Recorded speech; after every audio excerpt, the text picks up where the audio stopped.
Welcome to another video. It's March the 3rd, Friday the 3rd of March 2017. I've got a decent profit so far today, but I'm pretty sure I'm going to be willing to give this back. That's $170.28. I did do some 3 trades on crude between last night and now, which is bang on 3 o'clock Central European time. And we're going to talk primarily about crude today because, well, first let's cover off this trade. So I got in 6J, exhaustion. You can see exhaustion volume here, just to give you an example of the type of thing I'm doing. You got one here, and you got one there, and that usually indicates a two-step reversal. So you got 1, 2, or it could be on the end of a third move as well. So either 2s or 3s, because I tend to think of the market in terms of waves of 2, 3s, and 5s, which are the first 3 non-binary Fibonacci numbers, because the Fibonacci series is 0, 1, 1, 2, 3, 5, 8, and so on and so forth. So if you don't count the 0 and the 1s, then the first 3 numbers after the binary numbers, which is the 0, the 1, and the 1, is 2, 3, and 5. And if you look at markets, you'll notice that they move in.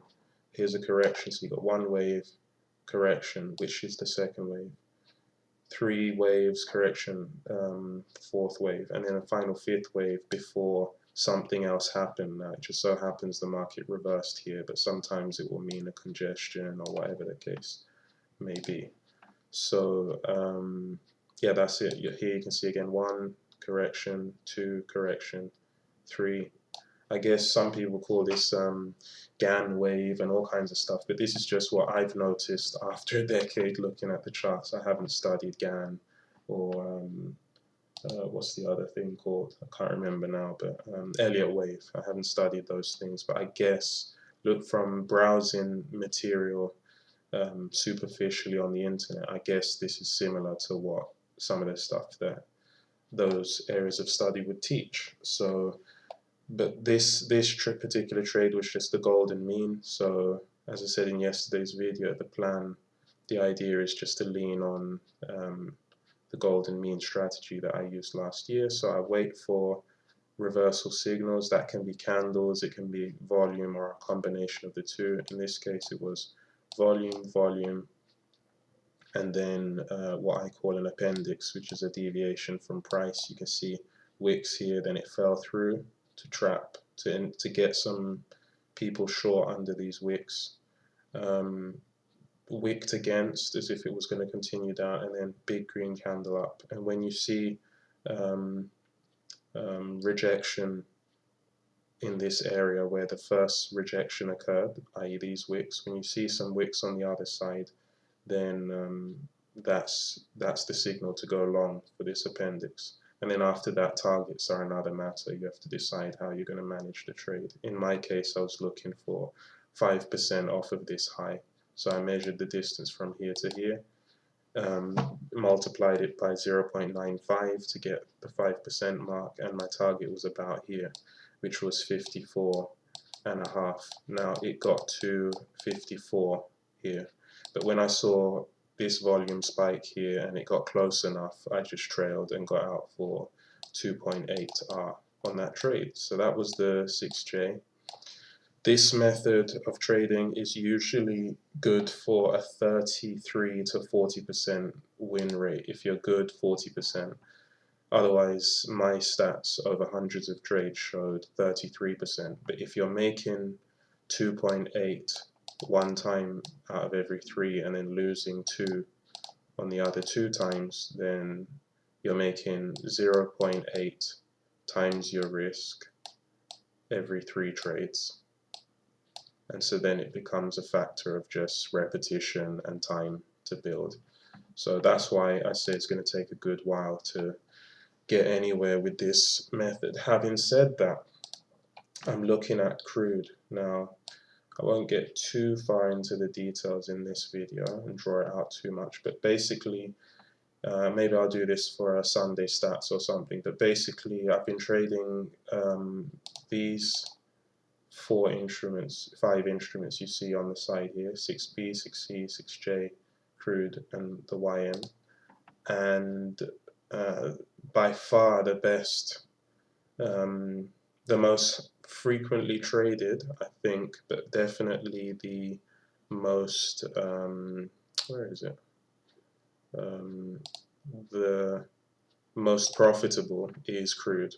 So $234.80 I've accomplished with $81 of drawdown over 15 trades. The win rate is only 1 out of 3, but that's because I've taken a bunch of break-evens. But as you can see, the numbers have worked out. A $15.65 average trade. So not great, but if I could manage, you know, the largest winning trade is 11 ticks, the largest loser is 6 ticks. And then I've done a lot of break even and jumping in and out and stuff. So if this were, you know, sustainable, I'd be happy. This is in a week of trading, so in 4 weeks that would be nearly $1,000 per contract. So I'm looking at that. The only problem with that mode of trading is you don't have any hard and fast rules to rest on.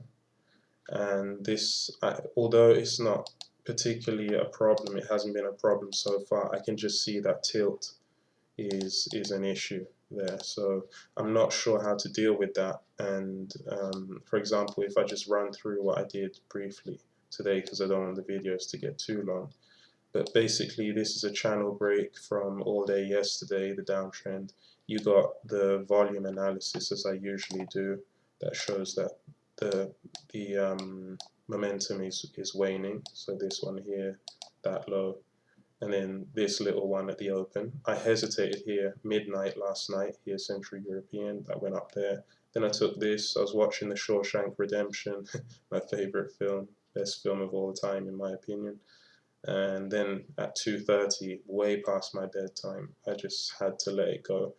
The goal, I would have moved to break even when it got to somewhere around here, and then I would have been stopped anyway. But if I was up, that offered 12 ticks for 6 ticks risk.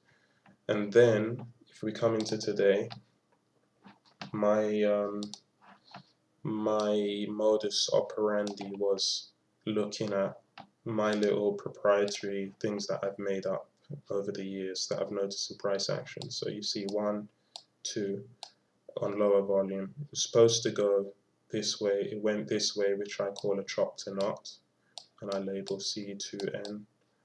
And the chop to knots often act as support, and it did here via the wick there. Went up here. This was the target of this trade, either this entry here or that one there. The ultimate target was here because there's an appendix here, which maybe in another video I'll go over what these mean, but this is what I've been doing for the last 3-4 years, aside from the golden mean strategy. And then it fell off here, and I came in about, let's get some of this off because it's too crowded. I came in here and I shorted here because you see the chop to knot here, and then the appendix here, which really is just a glorified head and shoulders with a few different criteria. So I shorted there. Certain price action signals told me that wasn't going to work. Got out for a tick loss. It would have taken out my full 6 tick stop. Got in again here, down 8 ticks in favor for my 6 ticks risk. Didn't break this low, and showed some price action signals here that said that wasn't going to work. So broke that even. And after all that time, I just gave in. And if I had just taken the next one here, I would have booked 7 or 8 ticks from here to here, and then shorted again here. My ultimate target was 59, which is right under these lows here. So I'm almost there with crude, but I've got some work to do, and I'm going to treat the gains, today's gains, as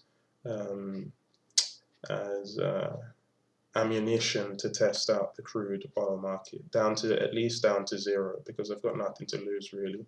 The account is back up basically at break even, about $30 shy of break even.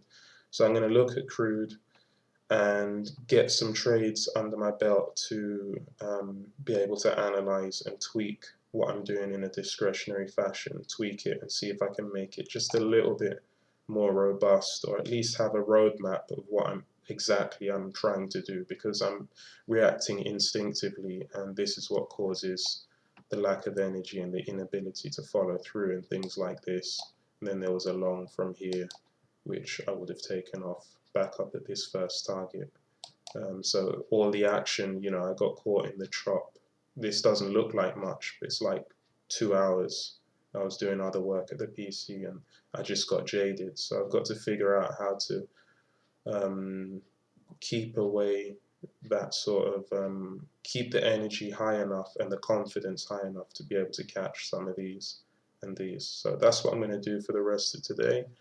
I may or may not update the end result of today, but I'm not really looking for a result per se. I'm treating this as research. So treading water for now, and that's all I've got for you for now. So if you like this video, give it a thumbs up. If you're not following, follow along to see how someone will eventually get back into funded after taking a bit of a fall. And as always, trade your rules and follow your plan. See you next time. Fingers down my side, girl, you look mighty fine.